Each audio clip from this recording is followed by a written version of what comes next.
नमस्कार, अनएडिटेड के एक और एपिसोड में आपका स्वागत है। मेरा नाम है ईशा भंडारी और मेरे साथ है मेरे वरिष्ठ सहयोगी वरुण शर्मा। पश्चिम बंगाल विधानसभा चुनाव 2026 का दूसरा और आखिरी चरण अब बेहद अहम मोड़ पर पहुंच गया है। अहम मोड़ पर इसलिए पहुंच गया है क्योंकि पहले चरण में 93.19% वोटिंग ने साफ कर दिया कि जनता का मूड क्या है। लोग बढ़ चढ़कर लोकतंत्र में हिस्सा ले रहे हैं। अब 29 अप्रैल को 142 सीटों पर होने वाला ये मतदान तय करेगा कि सत्ता की कुर्सी किसके हाथों जाएगी।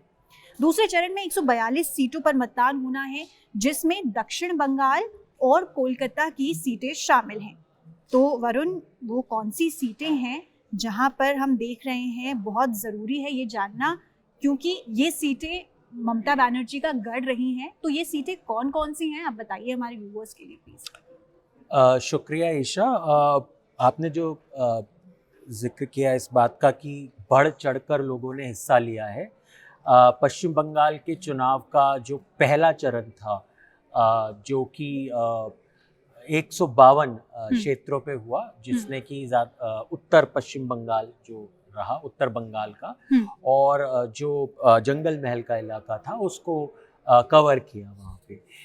चाहे जलपाईगुड़ी, दार्जिलिंग, कालिम्पोंग या मालदा, मुर्शिदाबाद, उत्तरी दिनाजपुर, इन सभी क्षेत्रों को पुरुलिया से लेके और बांकुड़ा तक पहले चरण में कवर किया। और आपने जो आंकड़ा बताया 93.19%, ये बहुत लाजवाब आंकड़ा है। लाजवाब इसलिए, मैसिव, हाँ, जिसे इंग्लिश में मैसिव कहते हैं, बहुत ही बड़ा आंकड़ा है ये। और भारत के इतिहास में, चुनावी इतिहास में, पश्चिम बंगाल जैसे बड़े प्रदेश में मुझे तो याद नहीं पड़ता कि किसी भी चरण में 93% से ऊपर मत कभी पड़ा हो आज़ादी के बाद से। तो ये एक बहुत महत्वपूर्ण पड़ाव आ गया है। आपने सही, वो भी आपने बोला कि एक महत्वपूर्ण पड़ाव है अब। और अब जो दूसरे चरण की वोटिंग है, जो 142 विधानसभा क्षेत्रों पे 29 तारीख को होगी, ये बहुत महत्वपूर्ण हो जाती है। और देखिए, पश्चिम बंगाल के अंदर अमूमन आमतौर पे ज़्यादा चरणों में चुनाव का प्रचलन रहा है कि ज़्यादा से ज़्यादा चुनाव होते हैं जी। बड़े से बड़े इलाके का भी चुनाव जो होता है, क्योंकि बहुत बड़े बड़े क्षेत्र भी हैं पश्चिम बंगाल के अंदर, तो उनका आज तक यही होता आया है कि इलेक्शन कमीशन ज़्यादा से ज़्यादा चरणों में मतदान कराता रहा है। लेकिन इस बार पश्चिम बंगाल के अंदर 2 चरणों में चुनाव, ये होना भी बहुत महत्वपूर्ण बात। अब आपने ये सवाल किया कि कौन कौन सी जगहों पे दूसरे चरण का मतदान होने वाला है। ठीक कहा आपने कि ममता बनर्जी का गढ़ है ये, और जैसा हमने यहाँ लिखा है कि क्या दीदी के किले को ढहा पाएगी भाजपा, तो इसका भी मकसद यही है कि ये इलाका ही जो है वो ममता बनर्जी और तृणमूल कांग्रेस के गढ़ के रूप में पहचाना जाता है। जब तृणमूल कांग्रेस बनी थी और जब शुरुआत हुई थी, जब लेफ्ट फ्रंट बहुत डोमिनेंट पोजीशन में था, उस समय भी इस इलाके में ही ममता बनर्जी ने एक तरीके से अपना राजनीतिक जीवन शुरू किया, राजनीतिक पार्टी शुरू की, और इसी इलाके से ममता को अच्छी खासा रिस्पांस भी मिला। ये मैं बात कर रहा हूँ 1998 और 99 के लोकसभा चुनावों की जी। अब वापस आते हैं दूसरे चरण के चुनाव पे। जो ये 142 क्षेत्र हैं, वो 7 जो हैं वो डिस्ट्रिक्ट्स है, वहाँ पर फैला हुआ है। नॉर्थ 24 परगना में सबसे ज़्यादा 33 विधानसभा क्षेत्र है जहाँ पर वोटिंग होगी। उसके बाद 31 विधानसभा क्षेत्र दक्षिण 24 परगना के हैं, वहाँ पर भी वोटिंग होगी। उसके बाद 18 विधानसभा क्षेत्र हुगली के अंदर आते हैं, 17 जो है वो विधानसभा क्षेत्र नदिया के अंदर आते हैं, और 16 विधानसभा क्षेत्र जो है वो हावड़ा के अंदर, हावड़ा का जो जिला है, और पूर्वा बर्धमान जो डिस्ट्रिक्ट है उसके अंदर आती है। इसके अलावा 11 विधानसभा क्षेत्र कोलकाता डिस्ट्रिक्ट जो है, दोनों उत्तर और दक्षिण का, उसके अंदर आती है। तो अगर इसका बात को देखा जाए तो अगर नदिया जिले की अगर हम बात करें, जो 17 विधानसभा क्षेत्र आते हैं। उसमें महत्वपूर्ण तौर पे कालीगंज है, जी तेहाटा है, जी और इसके अलावा कृष्णानगर उत्तर और कृष्णानगर दक्षिण, ये भी महत्वपूर्ण विधानसभा क्षेत्र आते हैं। कृष्णानगर लोकसभा क्षेत्र जो है वो महुआ मोइत्रा का बहुत जानी पहचानी कॉन्स्टिट्यूंसी है। नॉर्थ 24 परगना में जहाँ 33 सीटें हैं, वहाँ बैरकपुर, पनिहाटी, कमरहटी, नौपारा, दमदम और संदेश खाली जैसी सबसे महत्वपूर्ण सीटों में से है आती है। साउथ 24 परगना की अगर बात करें तो 31 सीटों में डायमंड हार्बर, जो कि अभिषेक बनर्जी के नाम से पहचाना जाता है आजकल, टॉलीगंज, वो भी इसी क्षेत्र में आती है, और जादवपुर की महत्वपूर्ण जो विधानसभा सीट है वो भी इसी जिले के अंदर आती है।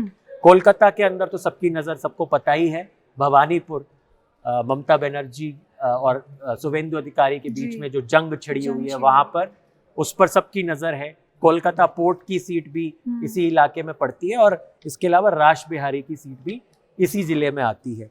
हावड़ा में अगर बात करें तो शिवपुर और 16 सीटें हैं, और शिवपुर और हावड़ा उत्तर, हावड़ा दक्षिण और हावड़ा मध्य की कुछ महत्वपूर्ण विधानसभा सीटें यहाँ पर आती हैं।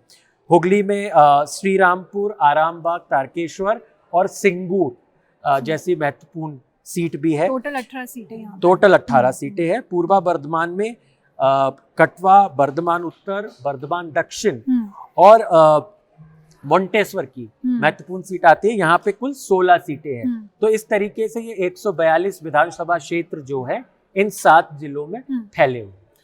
वरुण, अगर 2021 की बात करें तो 2021 में टीएमसी ने बहुत अच्छी परफॉर्मेंस से जीता था, तो कैसे आप देखते हैं 2021 के चुनाव को? देखिए, 142 विधानसभा क्षेत्र जो ये पड़ रहे हैं दूसरे चरण में, बहुत प्रचंड, जिसे कहते हैं बहुत प्रचंड सीटें, यहाँ पे बहुत प्रचंड परफॉर्मेंस था, बहुत अच्छा प्रदर्शन तृणमूल कांग्रेस का रहा था। 142 में से 123 सीटें तृणमूल कांग्रेस ने पिछली बार यहीं से निकाली थी जी। तो ये दिखाता है कितना बड़ा सिग्निफिकेंस है ममता बनर्जी के लिए ये वाला इलाका, तृणमूल कांग्रेस के लिए ये वाला इलाका कितना जरूरी है। यहाँ पर अच्छा प्रदर्शन जारी रखना, ये उस चीज को दर्शाता है। भारतीय जनता पार्टी यहाँ केवल 18 सीटें जीत पाई थी, 142 में से केवल 18। तो जब हम पहले चरण की बात करते हैं, 152 में से भारतीय जनता पार्टी को 59 सीटें मिली थी। भारतीय जनता पार्टी को 2021 के विधानसभा चुनाव में कुल 77 सीटें मिली थी, तो उनमें से 59 पहले चरण में मिली थी जहां पे चुनाव हो चुका, और केवल 18 इस चरण में। इसलिए हम कह रहे हैं कि ये ममता का गढ़ है, ये इलाका ममता का गढ़ है। और अगर वोटों की बात की जाए तो तृणमूल कांग्रेस को इस इलाके में 49.49% वोट मिले थे। लगभग 50% वोट इस इलाके में मिले थे। 1,42,00,000 ममता बनर्जी की पार्टी को यहाँ पर मिले थे, जबकि भारतीय जनता पार्टी को 1,04,31,171 वोट, जो कि 36.04% बैठता है। यानी दोनों पार्टियों के मध्य में 13% से ज्यादा डिफरेंस था। मतलब अगर 13.45%, और ये मतों में अगर हम देखें तो भारतीय जनता पार्टी लगभग 37 लाख वोटों से तृणमूल कांग्रेस से पीछे थी। ये बहुत बड़ा आंकड़ा है। अगर एसआईआर की बात करें तो नेम डिलीशन कैसे देख रहे हैं? बिल्कुल सही, आपने सही टाइम पे ये जिक्र किया। मैं जब आंकड़ा बता रहा था कि 37,82,968 का डिफरेंस था दोनों पार्टीज के बीच में इस इलाके में, और एसआईआर की वजह से अभी कितने वोट कम हुए हैं या कितने वोटर्स को डिलीट किया गया है? 12,40,875 ये आंकड़ा है इस 142 इन 142 क्षेत्रों का। तो ये कैसा गढ़ है कि अगर मान भी लिया जाए कि सारे ही सारे एसआईआर के जो वोटर्स डिलीट हुए वो तृणमूल कांग्रेस के समर्थक थे, ममता बनर्जी के समर्थक थे, अगर ऐसा है नहीं वैसे, लेकिन अगर ऐसा मान लिया जाए, तब भी जो डिफरेंस था 37,80,000 वोटों का, 82,000 वोटों का, 25 लाख के ऊपर तब भी तृणमूल कांग्रेस की इस इलाके में बढ़त थी। तो ये दिखाता है कि किस तरीके का ये पूरा का पूरा इलाका रहा है। और अगर मैं बात करूं भारतीय जनता पार्टी की, तो भारतीय जनता पार्टी ने जो 18 सीटें पिछली बार जीती थी इस इलाके में, उसमें से अकेली 9 सीटें नदिया जिले के अंदर ही जीती थी। नदिया के अंदर 17 विधानसभा क्षेत्र आते हैं, वहां से अकेली 18 का आधा यानी 9 केवल नदिया क्षेत्र से ही आई थी। और वो सीटें थी कृष्णानगर उत्तर की, शांतिपुर की, रानाघाट उत्तर पश्चिम, कृष्णागंज, रानाघाट उत्तर पूर्वा, रानाघाट दक्षिण, चकदाहा, कल्याणी और हरिनघटा की। इसके अलावा 5 सीटें नॉर्थ 24 परगना इस डिस्ट्रिक्ट में भारतीय जनता पार्टी ने जीती थी। बगदा, बनगांव उत्तर, बनगांव दक्षिण, गैघाटा और भाटपाड़ा की सीट। और 4 सीटें जो बच गई बाकी की, ये 14 हो गई अभी, 9, 5, 14, और 4 सीटें हुगली डिस्ट्रिक्ट पे मिली थी। ये थी आरामबाग की, गोघाट की, खानाकुल की और पुरसुरा की। तो इस तरीके से ये भारतीय जनता पार्टी ने यहाँ पर 18 सीटें जीती थी।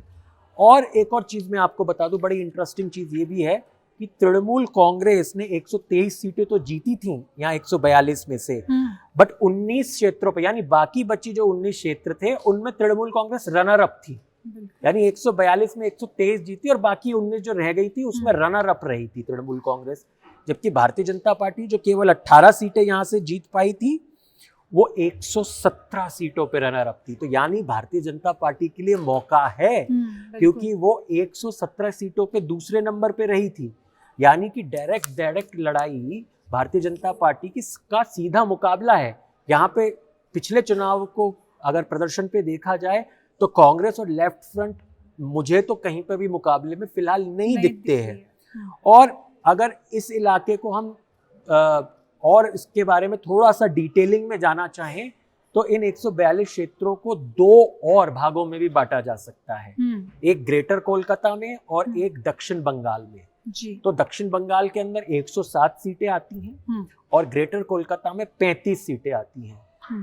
दक्षिण बंगाल की जो 107 सीटें थी, भारतीय जनता पार्टी ने अपनी सारी 18 सीटें वहीं पर जीती थी। और जबकि ग्रेटर कोलकाता की जो 35 सीटें थी, भारतीय जनता पार्टी को वहां कोई भी सीट नहीं मिली थी, 0 मिला था।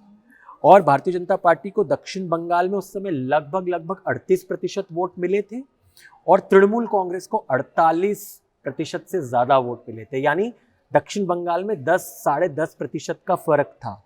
और ग्रेटर कोलकाता की अगर जब बात करेंगे तो तृणमूल कांग्रेस और भाजपा के बीच में आंकड़ा कितना हो जाता है, आप जानना चाहेंगे? जी बिल्कुल।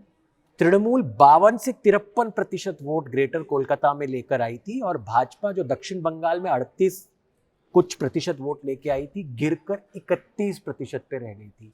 यानी ग्रेटर कोलकाता की 35 सीटों पे 22 से 23% वोट तृणमूल कांग्रेस के 2021 में ज्यादा है। और वरुण, हमने बात की 2021 की, लोकसभा ट्रेंड को देखें अगर, तो 2019 और 2024 तक आते आते ट्रेंड में कई बदलाव आए। तो क्या कुछ कहता है लोकसभा 2019 और 2014 का ट्रेंड, क्या कुछ बता रहा है 24 का? 24 का हाँ। देखिए, हमने 2021 का जिक्र किया, जो आपने 2 चुनावों का अभी बात की, लोकसभा चुनावों की 2019 और 2024 की, इसी के बीच में 2021 का विधानसभा चुनाव भी आता है। अगर हम देखें तो 2019 के अंदर भारतीय जनता पार्टी ने पश्चिम बंगाल के अंदर लोकसभा में बहुत अच्छा प्रदर्शन किया था। जैसे कहा जाए अब तक का सबसे बेहतरीन प्रदर्शन भारतीय जनता पार्टी ने पश्चिम बंगाल के अंदर 2019 के लोकसभा चुनावों में ही किया था, जब पार्टी को 40% से ज्यादा वोट मिले थे। तृणमूल कांग्रेस को 43% से ज्यादा वोट मिले थे। भारतीय जनता पार्टी को टोटल जो मत मिले थे वो 2,30,00,000 के आसपास थे, जबकि तृणमूल कांग्रेस को 2,47,00,000 2,48,00,000 के करीब वोट मिले थे। यानी डिफरेंस 17-17.5 लाख का था दोनों पार्टी में, और जो कि रफली 3-3.5% का बैठता है। तो ये बड़ी कांटे की टक्कर थी। सीटों में अगर देखा जाए तो सीटों में भी बड़ी कांटे की टक्कर थी, ना केवल वोट प्रतिशत में। 2019 के लोकसभा चुनाव में तृणमूल अगर 22 सीटें जीत पाई थी तो भाजपा ने भी 42 में से 18 सीटों पर कब्जा किया था। तो ये कितना करीबी मामला था ये आप समझ सकती हैं। अगर केवल इस चुनाव की जो जहाँ पे ये 142 क्षेत्रों पे चुनाव हो रहा है, इस फेज की बात की जाए तो भारतीय जनता पार्टी ने 37 इतने पीक के टाइम पर भी भारतीय जनता पार्टी ने केवल 37 सीटों पे यहाँ पर बढ़त पाई थी। यानी कि अगर लोकसभा चुनावों को ट्रांसलेट कर दिया जाए विधानसभा क्षेत्रों में, उनको अगर देखा जाए, गणना की जाए, तो आंकड़ों के हिसाब से 142 में से 2019 के लोकसभा चुनाव में भारतीय जनता पार्टी इन 37 विधानसभा क्षेत्रों पे आगे थी। यहाँ पर इनमें से 37 पे आगे थी। तृणमूल कांग्रेस को 105 विधानसभा क्षेत्रों पे बढ़त मिली थी उस समय। अगर कुल उस समय का हम देखें जमा आंकड़ा, तो तृणमूल कांग्रेस को उस समय 164 सीटों पे बढ़त मिली थी। उनमें से 105 विधानसभा क्षेत्र इसी इलाके में आते हैं। तृणमूल को 152 सीटों में से जो पहला चरण था उसमें 59 सीटों पे पिछली बार बढ़त मिली थी 2019 में। भारतीय जनता पार्टी को यहाँ 37, ये पीक था भारतीय जनता पार्टी का, 37 मिली थी। 2021 के चुनाव में जैसे हमने जिक्र किया केवल 18 मिली थी, तो ये सीटें गिर गई। 2 साल के बाद जब चुनाव हुआ 18 सीटें आई। देखिए, लोकसभा चुनाव और विधानसभा चुनावों की ये आप बात तो माननी पड़ेगी कि मुद्दे अलग होते हैं, लेकिन फिर भी एक ट्रेंड एक देखने को मिलता है कि किस तरीके का ट्रेंड रहा है। 2024 के लोकसभा चुनावों में भारतीय जनता पार्टी की सीटें 18 से 12 हो गई और इस इलाके में भारतीय जनता पार्टी को 27 विधानसभा क्षेत्रों पे बढ़त मिली। 27 यानी 18 से 27 हुई तो 9 बढ़ी, लेकिन जो पीक था 2019 का 37 का, वो उससे तो 10 सीटें कम ही मिली। तृणमूल कांग्रेस जो 2021 में 123 सीटें यहाँ पर जीती थी, मार्जिनल थोड़ा सा उनको नुकसान हुआ है, 123 से 115 पे आ गई 2024 के लोकसभा चुनाव में। तो अगर इन क्षेत्रों को देखें, अमित शाह ने अभी दावा किया कि 110 से ज्यादा विधानसभा क्षेत्रों में भारतीय जनता पार्टी पहले चरण में आगे रही है या उसको बढ़त मिली है, ये अमित शाह का दावा है जी। अब 110 तो है नहीं, बहुमत का आंकड़ा पश्चिम बंगाल विधानसभा में 148 का है। यानी कि अगर 110 सीटें भारतीय जनता पार्टी, अगर अमित शाह के आंकड़े को देखा जाए, मान भी लिया जाए, तो दूसरे चरण में कम से कम भारतीय जनता पार्टी को 38 क्षेत्रों की जरूरत पड़ेगी, जीत की जरूरत पड़ेगी, और पीक परफॉर्मेंस रही है 37 की। तो ये दिखाता है कि कितना कड़ा मुकाबला यहाँ पर है और क्यों ये ममता बनर्जी का गढ़ है। तो वरुण, हमने बात की विधानसभा चुनाव की, लोकसभा चुनाव की, तो ये एक अहम मुद्दा बन जाता है यहाँ पे ये जानना कि कौन सी वो अहम सीटें हैं जिसे हम देख रहे हैं, इम्पोर्टेंट सीट्स जहाँ पे कॉन्टेस्ट हो सकता है टीएमसी और बीजेपी के अगेंस्ट। हमारे पास कुछ नाम है, जैसे भवानीपुर है, टॉलीगंज है, कोलकाता पोर्ट है, ये सारी अहम सीटें हैं। तो आप बताइए कैसे देख रहे हैं आप इन सीटों को? नहीं, देखिए, इन 142 में से सबसे महत्वपूर्ण सीट तो जैसा आपने सबसे पहला जो नाम लिया वही है, भवानीपुर की सीट है। मुख्यमंत्री ममता बनर्जी चुनावी मैदान में है फिर से, और सामना उनका फिर से भवानीपुर में तो नहीं, पिछली बार नंदीग्राम में हुआ था और हार का सामना करना पड़ा था शुभेंदु अधिकारी से। इस बार शुभेंदु अधिकारी उनका पीछा यहाँ भी नहीं छोड़ रहे हैं, नंदीग्राम से अब सीधा भवानीपुर आ गए हैं। तो ये बहुत हाई प्रोफाइल सीट है, इसमें तो कोई शक की गुंजाइश ही नहीं है। और जब मैंने आंकड़े देख रहा था तो देखिए 2021 का जो आम चुनाव हुआ था उसमें तृणमूल के जो वरिष्ठ नेता थे शोभन देव चट्टोपाध्याय, उन्होंने 28,000 से ज़्यादा वोटों से यहाँ पर जीत दर्ज की थी। उसके बाद जब ममता बनर्जी नंदीग्राम में चुनाव हार गई तो उन्हें कहीं ना कहीं से तो चुनकर दोबारा से आना था, क्योंकि मुख्यमंत्री तो उन्हें ही होना था, क्योंकि तृणमूल तो पश्चिम बंगाल में जीती थी। खाली ममता बनर्जी 1956 वोटों से नंदीग्राम से हार गई थी। तब ममता बनर्जी ने दोबारा भवानीपुर का रुख किया था और भवानीपुर से जब चुनाव लड़ी तो 58,000 से ज्यादा वोटों से चुनाव जीती थी जी। यानी शोभन देव से भी 30,000 वोटों से ज्यादा ममता बनर्जी को मिले थे। लेकिन जब हम बात करें 2024 के लोकसभा चुनावों की, तो जैसा कि देखिए कहा भी जाता है ना कि the devil lies in the details, तो ये वो वाली बात है। 2024 के अंदर ये जो 58,000 का जो आंकड़ा था वो घटकर 8,000 कुछ का रह गया जी। यानी जब हम बात करें तो कोलकाता दक्षिण के लोकसभा क्षेत्र के अंदर भवानीपुर का इलाका आता है और यहाँ पर जो तृणमूल कांग्रेस की माला रॉय थी उनको 62,461 वोट मिले थे 2024 के चुनावों में। और जो देबश्री चौधरी थी भारतीय जनता पार्टी की, वो 54,164 वोट ले आई थी।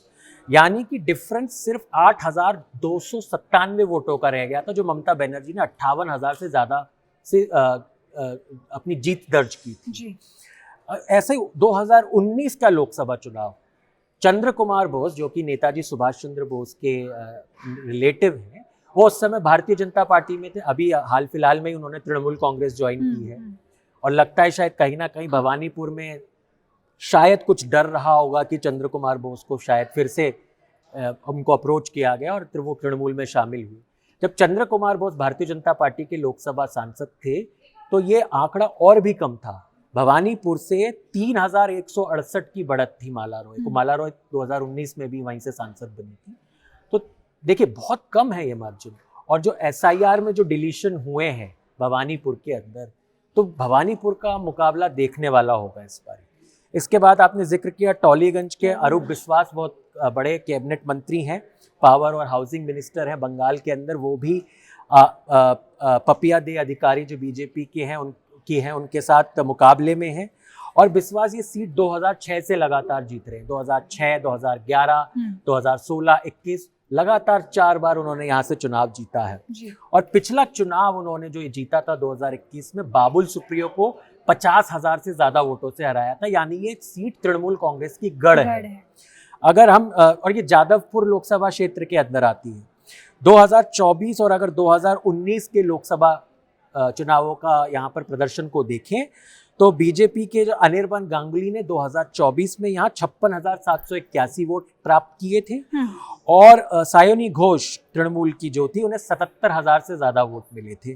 तो यहाँ पे जीत का मार्जिन तृणमूल कांग्रेस की प्रत्याशी का 20,000 से ज्यादा वोटों का था। और यहाँ पे CPM भी अभी तक 2024 तक महत्वपूर्ण भूमिका में थी। उनके कैंडिडेट को भी 50,000 से ज्यादा वोट मिले थे। 2019 के चुनावों में भी CPM के जो कैंडिडेट थे उनको 58,000 से ज्यादा वोट मिले थे और वो उस समय रनर अप थे। बीजेपी के अनुपम हाजरा को 45,814 वोट मिले थे और वो दूसरे नंबर पे रहे थे। और तृणमूल की मिमी चक्रवर्ती को 77,781 वोट मिले थे। तो जीत का मार्जिन उस समय जो था मिमी चक्रवर्ती के ही पक्ष में था, तृणमूल के ही पक्ष में था। तो ये देखा जाए तो हर बार के चुनाव में जो अगर दो लोकसभा और विधानसभा का चुनाव देखा जाए तो टॉलीगंज थोड़ी सी रिलेटिवली आंकड़ों को देखते हुए तृणमूल के लिए सेफ सीट लगती है। कोलकाता पोर्ट की अगर बात की जाए, बहुत महत्वपूर्ण सीट है। कोलकाता के मेयर और बहुत ही वरिष्ठ कैबिनेट मंत्री हैं तृणमूल कांग्रेस के, ममता बनर्जी सरकार में फिरहाद हकीम मैदान में हैं और उनका मुकाबला राकेश सिंह के साथ है भारतीय जनता पार्टी के, जो कि इस बार उनको कड़ी टक्कर देते दिख रहे हैं। और 2021 के चुनाव में अगर देखा जाए तो फिरहाद हकीम 2011, 16 और 21 3 बार से ये चुनाव जीत रहे हैं यहाँ कोलकाता पोर्ट का। और उन्होंने पिछली बार अवध किशोर गुप्ता जो भारतीय जनता पार्टी के थे उन्हें 68,000 से ज्यादा वोटों से हराया था। बहुत बड़ा मार्जिन था। और ये कोलकाता दक्षिण के अंदर ही आती है सीट। तो अगर हम 24 और 2019 की बात करें तो 24 में देबश्री चौधरी ने लगभग आधे वोट मिले थे तृणमूल के प्रत्याशी से। माला रॉय को लगभग 84,000 से ज्यादा वोट मिले थे। देबश्री चौधरी को 41,000 से ज्यादा वोट मिले थे और 42,000 से ऊपर की जीत तृणमूल ने दर्ज की थी। 2019 में चंद्र कुमार बोस, जैसा कि मैंने बताया, वो यहाँ से प्रत्याशी थे। उनको 45,863 वोट मिले थे और तृणमूल की माला राय को 82,102। तो इस तरीके से 36,239 का जीत का मार्जिन था तृणमूल का। तो ये सीट भी कह सकते हैं कि आंकड़ों के हिसाब से तृणमूल के लिए सेफ मानी जा सकती है। अब आते हैं पनिहाटी सीट की। बहुत महत्वपूर्ण सीट हो जाती है क्योंकि जो कैंडिडेट भारतीय जनता पार्टी ने चुना है इस बार, वो कहीं ना कहीं तृणमूल कांग्रेस की रातों की नींद हराम करने के लिए काफी। आरजी कर जो रेप और हत्याकांड हुआ था, उनकी जो विक्टिम थी, उनकी माताजी को भारतीय जनता पार्टी ने यहाँ से टिकट दिया है। रत्ना देवनाथ जो अभी प्रधानमंत्री मोदी के साथ भी मंच पर दिखाई दी थी और बहुत इमोशनल बहुत सीन था वहाँ पर वो जो हुआ। प्रधानमंत्री ने बहुत उनको आशीर्वाद भी दिया और एक तरीके से देखा गया कि बहुत इमोशनल हो गई थी वो मंच के ऊपर। ये तृणमूल कांग्रेस के लिए बहुत ही महत्वपूर्ण सीट हो जाती है। यहाँ से तृणमूल कांग्रेस के तीर्थंकर घोष चुनाव मैदान में। तीर्थंकर घोष कौन है? निर्मल घोष के बेटे हैं।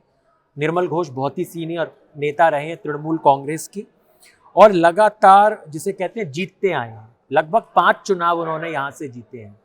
1996 में कांग्रेस के कैंडिडेट के तौर पे जीते थे और उसके बाद 2001, 2011, 16 और 21 में भी वो यहाँ से चुनाव जीते हैं। तो ये भी बहुत जिसे कहते हैं गढ़ है तृणमूल कांग्रेस के लिए।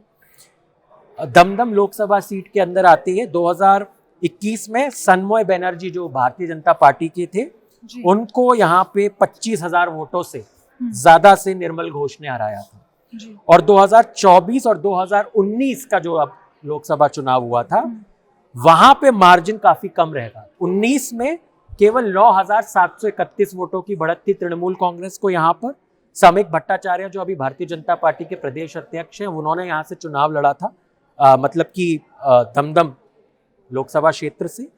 और 2024 में शीलभद्र दत्त उनको यहाँ पे 59,474 वोट मिले थे और 12,435 वोटों से तृणमूल का कैंडिडेट चुनाव जीता।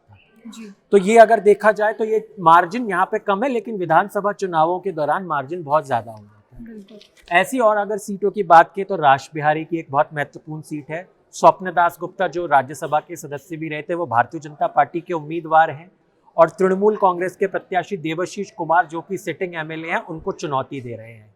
पिछली बार तृणमूल का मार्जिन जो कोलकाता दक्षिण लोकसभा की सीट है यहाँ पे 21,000 ज्यादा वोटों से रहा था। और अगर 2024 और 19 की बात की जाए तो यहाँ पर बहुत कड़ा मुकाबला था। 24 के लोकसभा क्षेत्र चुनाव में देवश्री चौधरी यहाँ पे केवल 1,691 वोटों से पीछे थी माला रॉय से। और 2019 के चुनाव में चंद्र कुमार बोस ने एक्चुअली यहाँ पे बीजेपी के कैंडिडेट के तौर पे बढ़त बनाई थी। 5,421 वोटों से बढ़त थी तृणमूल कांग्रेस के ऊपर। हार का स्वाद चखा सकती है। बिल्कुल। मानिक तला की सीट तापस रॉय बीजेपी के यहाँ कैंडिडेट है। तापस रॉय तृणमूल के बहुत वरिष्ठ नेता रहे थे और 2001, 11, 16 और 21 में अलग विधानसभा क्षेत्र से वो चुनाव उन्होंने तृणमूल के कैंडिडेट के तौर पे जीता था। तृणमूल ने मानिक तला की जो सीट है ये 1, 11, 16, 21 और 24 के बाईपोल में जीती है। तो 5 बार जीती है तृणमूल। श्रेया पांडे यहाँ से तृणमूल कांग्रेस की प्रत्याशी है जो कि तापस रॉय का मुकाबला करेंगे। यहाँ से भी अगर देखा जाए 2021 में 20,000 वोटों से ज्यादा से साधन पांडे जो थे उन्होंने कल्याण चौबे को हराया। 24 और 2019 के लोकसभा चुनावों में भी इस सीट से तृणमूल को ज्यादा बढ़त नहीं मिली थी। सुदीप बंदोपाध्याय जो कि कोलकाता उत्तर लोकसभा क्षेत्र के अंदर मानिकतला आती है, बहुत बार से तृणमूल के लोकसभा के सदस्य वरिष्ठ नेता हैं। 2019 में केवल 861 वोटों की उनको बढ़त थी राहुल सिन्हा के अगेंस्ट जो कि भाजपा के कैंडिडेट थे। राहुल सिन्हा भाजपा के प्रदेश अध्यक्ष भी रहे हैं और अब राज्यसभा में हैं। और 2024 में केवल 3,515 वोटों की बढ़त सुदीप बंदोपाध्याय को थी। किसके खिलाफ? तापस रॉय के खिलाफ जो कि लोकसभा का चुनाव उस समय लड़े थे। अब मानिकतला से वो भाजपा के प्रत्याशी हैं विधानसभा के, तो इसलिए भाजपा ने वहां तापस रॉय को उतारा है। इसके अलावा कमरहट्टी की सीट मदन मित्रा की सीट है, गढ़ है मदन मित्रा का। 2 बार से मदन मित्रा यहाँ जीते हैं चुनाव। अरूप चौधरी बीजेपी का उनका मुकाबला कर रहे हैं यहाँ से। ये सीट भी बहुत महत्वपूर्ण हो जाती है। ये भी एक तरीके से वैसे तृणमूल का गढ़ है। पिछली बार 35,000 से ज्यादा वोटों से मदन मित्रा ने यहाँ जीत दर्ज की थी और 24 और 19 के लोकसभा चुनावों में भी तृणमूल कांग्रेस के प्रत्याशी को यहाँ पे अच्छी खासी बढ़त मिली थी। एक 18,000 से ज्यादा 24 में और 2019 में 17,000 से ज्यादा वोट मिले थे। इसके बाद नौपारा की सीट है, कृष्णा नगर दक्षिण की सीट है और डायमंड हार्बर की सीट है। ये भी 3 महत्वपूर्ण सीटें हैं। डायमंड हार्बर इसलिए क्योंकि यहाँ अभिषेक बनर्जी जो ममता बनर्जी के नेफ्यू हैं उनकी प्रतिष्ठा दांव पे लगी हुई है और यहाँ का आंकड़ा बताता है कि ये सीट भी कहीं ना कहीं तृणमूल के लिए सेफ है। दीपक कुमार हालदर बीजेपी के कैंडिडेट हैं जो कभी अभिषेक बनर्जी के क्षेत्र पे विश्वास पात्र हुआ करते थे, आज वो खिलाफ हैं। पहले भी वो चुनाव लड़े हैं बीजेपी, पिछली बार वही बीजेपी के कैंडिडेट थे दीपक कुमार हालदर, चुनाव हार गए थे। इस बार फिर पन्नालाल हालदर जो कि तृणमूल के कैंडिडेट हैं उनका मुकाबला कर रहे हैं। ये सीट रिलेटिवली सेफ है क्योंकि लोकसभा चुनावों में भी 1 लाख से ऊपर की बढ़त थी अभिषेक बनर्जी को 2024 में डायमंड हार्बर लोकसभा क्षेत्र में, और 2019 में भी 35,000 से ज्यादा की बढ़त थी। और पिछला चुनाव जो था वो 16,000 वोटों से पन्नालाल हालदर ने दीपक कुमार हालदर को हराकर जीता था। लेकिन एक बात है, दीपक कुमार हालदर यहाँ से 2 बार के विधायक रहे हैं, 2011 और 2016, हालांकि तृणमूल कांग्रेस के ही थे वो।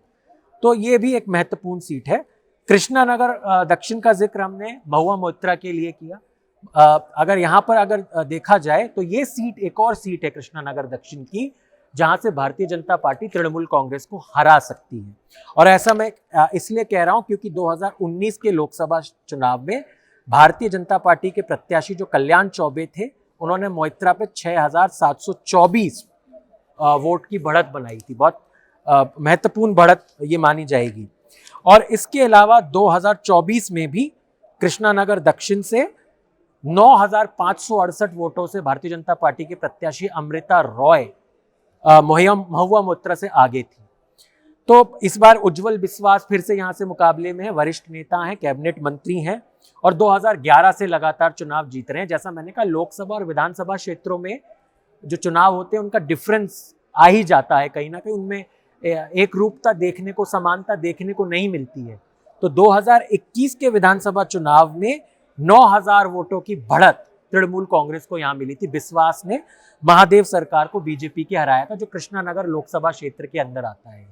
तो ये एक तरीके का देखने वाली सीट है कि इस तरीके की सीटें हैं। और एक आखिरी सीट में जिसका जिक्र करना चाहता हूँ वो नौपाड़ा की सीट है।